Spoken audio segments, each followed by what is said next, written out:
नमस्कार प्रिय विद्यार्थियों, मैं डॉक्टर यशकृति हजारे आप सभी का बहुत बहुत स्वागत करती हूँ। जैसे कि आज आप लोग का द्वितीय सेमेस्टर की परीक्षा है, तो बहुत बहुत शुभकामनाएं। कुछ टिप्स के बारे में बात करूँगी कि कैसे बनाएंगे। जैसा कि आज का पेपर है, आप लोग का प्रथम प्रश्न पत्र है उत्तर मध्यकाल और आधुनिक काल। तो इसमें कैसे आपको लिखना है इसके बारे में हम बात करेंगे। 15-15 जो कि नंबर होते हैं, जो बड़े प्रश्न होते हैं उसके बारे में हम बात करेंगे। तो इसको बहुत अच्छे से बनाइएगा, प्रस्तावना लिखिएगा, फिर विशेषताएं लिखेंगे, फिर उसके बाद पूरी विशेषताओं के बारे में एक्सप्लेन करेंगे।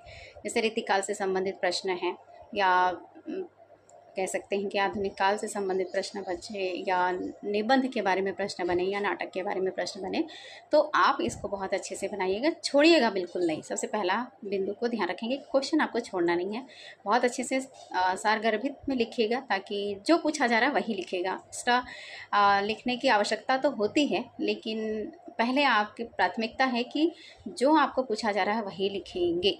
दूसरी बात, आप जो अति लघु उत्तरी की बात चल रही है, जो 15-20 नंबर के होते हैं, एक लाइन में लिखना होता है, उसको आप पहले प्रश्न को लिख लेंगे, उसके बाद ही आप नीचे उत्तर लिखेंगे। जैसे कि मुंशी प्रेमचंद जी की कहानी कौन सी है, तो अगर आप जानते हैं तो जैसे सौत कहानी है, पंच परमेश्वर कहानी है, तो आप मुंशी प्रेमचंद जी की कहानी, उसके बाद नीचे लिखेंगे कि सौत कहानी इस तरह से आप कर सकते हैं। कहने का मतलब ये है, तो आपको पहले प्रश्न का लिखना है, उसके बाद उत्तर लिखना है, और ये पूरे लिख लीजिएगा, सीक्वेंस में लिख लीजिएगा ऐसा, ताकि बहुत आसानी हो चेक करने वाले को भी और आपको भी आसानी हो कि आप बहुत अच्छे से करिएगा और बहुत शांति से पेपर बनाइएगा। कोई हड़बड़ी नहीं करेंगे, और ताकि बहुत अच्छा आपका पूरा कवर हो सके, ऐसा आप नहीं। समय को ध्यान में रखिएगा कि इस प्रश्न को इतने समय में मुझे कंप्लीट करना ही है।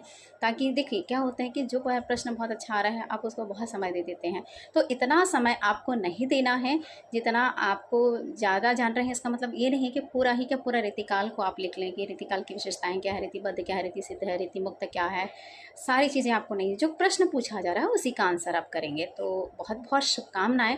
बहुत शांति से, शांत मन से पेपर दीजिएगा। ये न मत सोचिएगा कि मेरा पेपर नहीं बन रहा है, तो आप हड़बड़ाइएगा नहीं, बहुत आसानी से, क्योंकि आपको सारा कुछ बहुत अच्छे से पढ़ा है। निबंध, नाटक देख के जाइएगा। रीतिकाल का तो बहुत अच्छे से आपने किया ही है, और क्योंकि ये कह रही हूँ कि कहानी को भी देखिएगा, क्योंकि एक बार वैकल्पिक प्रश्न जो होते हैं वो बहुत इंपॉर्टेंट रखते हैं, क्योंकि आप सबको पढ़े हो तो आप तभी 15 अति लघु उत्तरीय प्रश्न को बना सकते हैं। कहने का मतलब ये है, तो इसलिए बहुत अच्छे से एक बार रिविज़न कर लीजिएगा, फटाफट फटाफट, और बहुत अच्छे से बनाइएगा। All the best.